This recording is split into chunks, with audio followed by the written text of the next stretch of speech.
What's up, everybody? It's Ian again. I want to jump on here for a minute and make a video.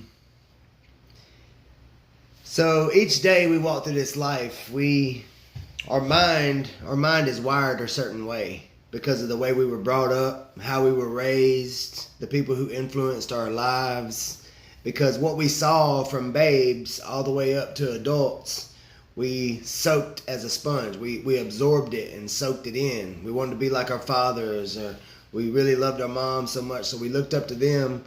Or if it was the opposite, maybe you didn't, but it was someone, an uncle, cousin, a family member, a friend, whoever it may have been. But so we got wired by the way we were taught and how we were brought up.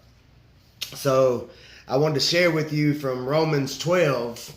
I'm going to start reading, because this is a short. So thank you for partaking in this video, and remember, to God be the glory. So Romans 12, I appeal to you therefore, brothers, by the mercies of God, to present your bodies as a living sacrifice, holy and acceptable to God, which is your spiritual worship. Do not be conformed to this world, but be transformed by the renewing of your mind, that you may prove what is that good and acceptable and perfect will of God.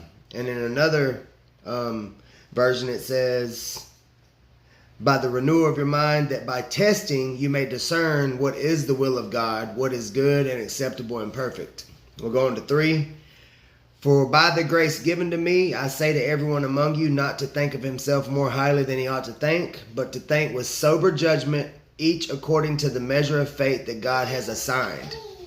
So, rewire your mind. So I'm doing this on the Bible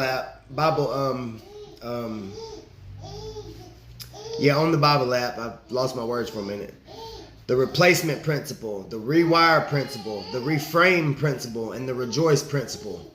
So each day, every day, if a thought comes into your mind or something that's bad or negative, replace it. If you're being tempted, or if it's that vice that you have onto you, replace it. Replace that thought with something different. Move towards the new. Replace, rewire, reframe. And also remember to wash, rinse, and repeat every single day. We don't put on dirty clothes before we leave the house. We put on clean clothes that's been washed and dried. So do the same thing in your mindset. Jump into scripture, plant yourself in the word, plant the seed within your heart, cultivate and till the soil. I hope y'all have a blessed day today, and remember, to God be the glory.